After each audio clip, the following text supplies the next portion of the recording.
Hey guys, welcome back to Ravenclaw Reads. I'm Courtney, and today I'm going to share with you the books that I am most excited about that are releasing this month in November, as well as my reading plans for November, because they are changing a little bit. If you're new here, welcome.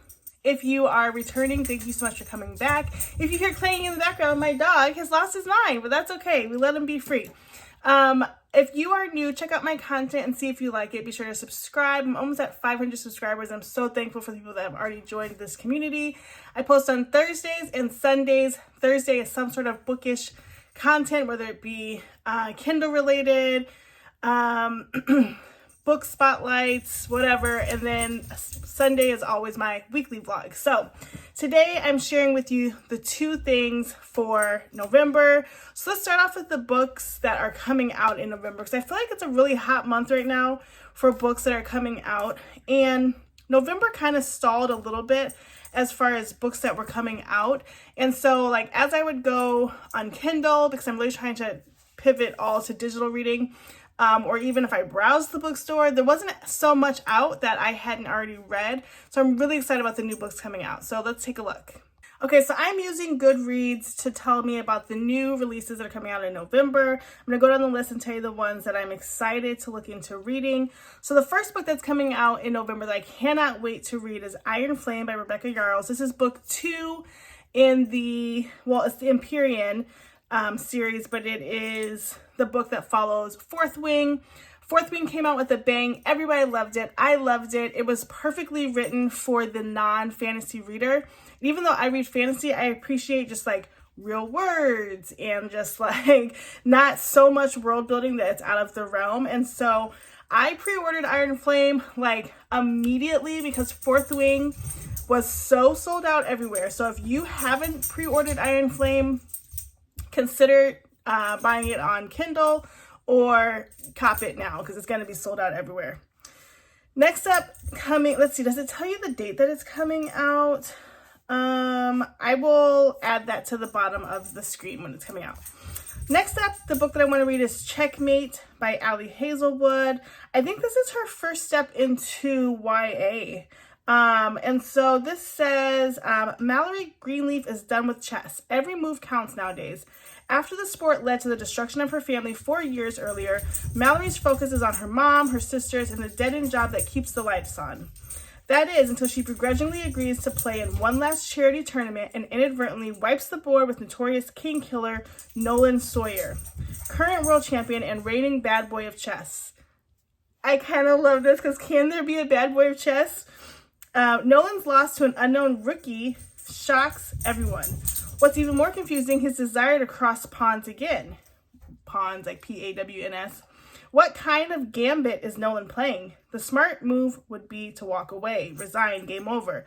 But Mallory's victory opens the door to sorely needed cash prizes, and despite everything, she can't help feeling drawn to the enigmatic strategist. Okay, I love it. I love it. And here's the cover.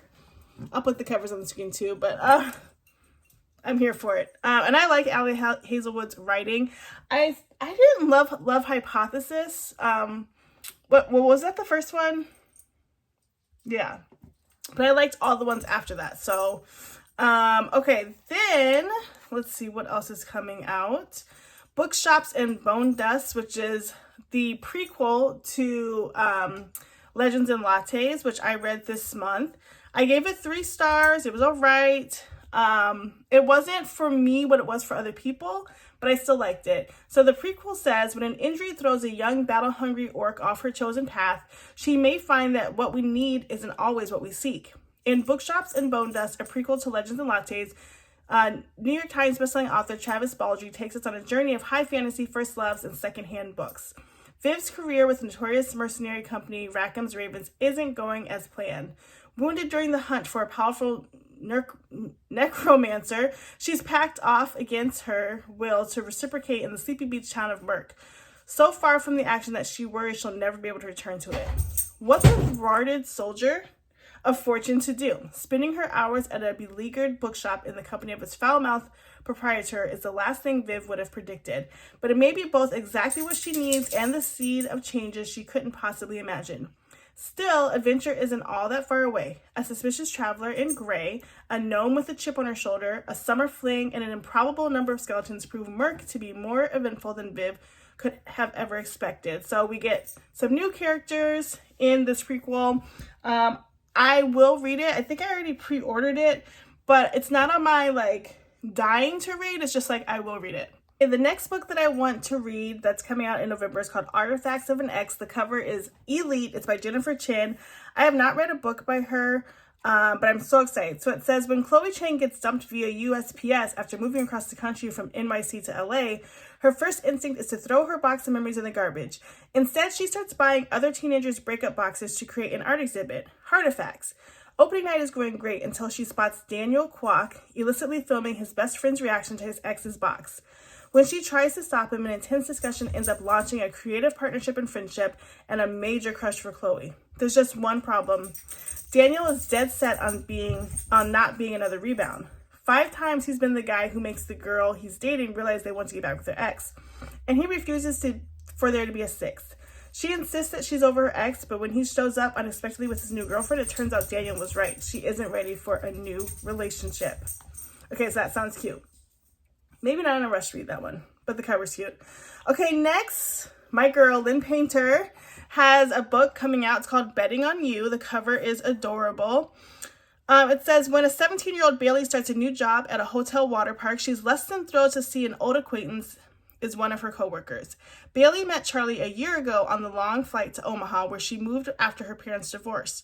Charlie's cynicism didn't mix well with Bailey's carefully well-behaved temperament, and his endless commentary was the irritating cherry on top of an already emotionally fraught trip. Now, Bailey and Charlie are still polar opposites, but instead of everything about him rubbing Bailey the wrong way, she starts to look forward to hanging out and gossiping about the water park guests and their coworkers, particularly 2 who keep flirting with each other. Bailey and Charlie make a bet on whether or not the cozy pair will actually get together. Charlie insists that members of the opposite sex can't be friends, and Bailey is determined to prove him wrong. So that looks really cute. So those are the books that I would like to check out in November. I think those all sound really exciting and cute, and looking forward to that. So now let me tell you sort of how I'm going to do my TBR. So if you've been following me, you know that I would identify myself as a mood reader. However, there are months where I am more strict on what I'm reading, like October, December, February. I try to get more of a theme, and now I'll add May with middle grade May. But October has burnt me out on picking from just a TBR. So what I'm going to do is I'm going to start sharing what I'm going to read each week. I want to give credit that I've seen this done on many different channels. Bookish Knitter does it. A couple other people do it. But I think for the month of November, I want my Thursday video to be what I'm reading for that week, so that I can just pick and choose without having a huge stack that I'm pulling from. So for the first week, I have 4 books on my list to read. I have 2 digital and 2 physical. So let's start with the physical. The first book, in no order, is The 7-Year Slip. This book has been on my TBR since my birthday. I picked it up in September. And this book follows, what's her name? Clementine, who is, she inherits her aunt's late home. And there's a ghost in there from 9 years ago, or 7 years in the past, 7-year slip. And they start to, I don't know what they're going to do. Maybe they fall in love. Maybe she travels back in time too. But I've heard really great things about this. I've heard that you could sit down and read it in one fell swoop. It's only like 326 pages. And it just seems like a really cute book. It kind of reminds me of something that would have been written by Rebecca Searle. But I think I'm going to like this book. So I'm going to put that on my list for next week. Yeah, because I'll start on the 30th, I guess. Okay, and then I'm coming back to the Brothers Hawthorne because it's time. I took this book right when it came out. I was so excited. I went and grabbed it from Barnes & Noble, and I got about 250 pages in, and I just was not feeling it.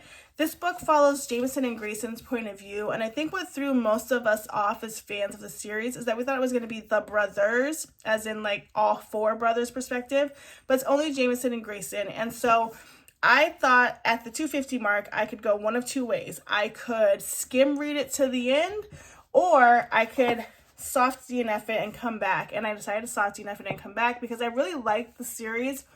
The Grandest Game comes out in June, I want to say. And so like I really like it, and I don't want to do it dirty. You know what I mean? I want to give it its due. So I'm going to come to it with fresh eyes. I am going to start from the beginning and read it. So here are my digital picks. All right, the first book that I'm going to read that's digital will be the book All In. This is the third book in the Natural series. I think the Natural series is a good 3-star, 4-star series for me, and I would like to just change up from romance and read All In. I want to try to finish some of the shorter series that I have before the end of the year to not carry them over. Like after this week, I'll probably put The Toll in there because I want to finish The Toll and finish that Scythe series. So I want to focus on finishing up those series. So I want to read All In. And then the Piece de Resistance, which really this is going to probably be the first book, is I'm going to read Britney Spears' The Woman in Me. This biography, you guys, you don't understand. When I say like I'm a fan, I mean from day one. I was an NSYNC fan, right? From day one, like 97, boom, I'm in. Granted, I was like 15 when they came out, but I was still here for it. And I remember going to a concert in 1999, and Britney Spears was their opening act, and everybody kind of was like, who is this girl? Because we all were dating NSYNC, and like, who would be this girl on tour with them? And I just have loved her music, loved her forever, and so I'm so excited to read this. I'm trying to skip all the spoilers on TikTok, and it's so hard. You guys are just ruining it. Stop reading the book out loud to us. But I literally, I'm here for the tea like everybody else, because Justin is all of our ex-toxic boyfriend, right? Like we all were Justin girlies. And then it started to turn, right? Now, like, I appreciated JC back in the day, but I was a Justin girl all the day.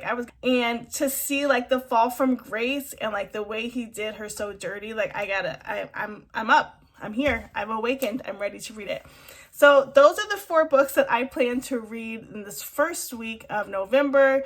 Again, my goal is to go week by week so that I can go with my mood and not have this huge stack of books to read because I'm not getting through them in the way that I want to. And I have no time to slump. No time. So thank you so much for watching. Please comment, like, and subscribe. Tell me if any of the books that I am looking forward to reading is something that you might be reading. And tell me about the books that you think that I'm going to be reading for the first week in November. What do you think about them? So excited for all my new subscribers. Like I said, thank you so much. And if this content is something you want to keep watching, subscribe, put on your post notifications, and I will see you in my next video, which is on Sunday. Bye, guys.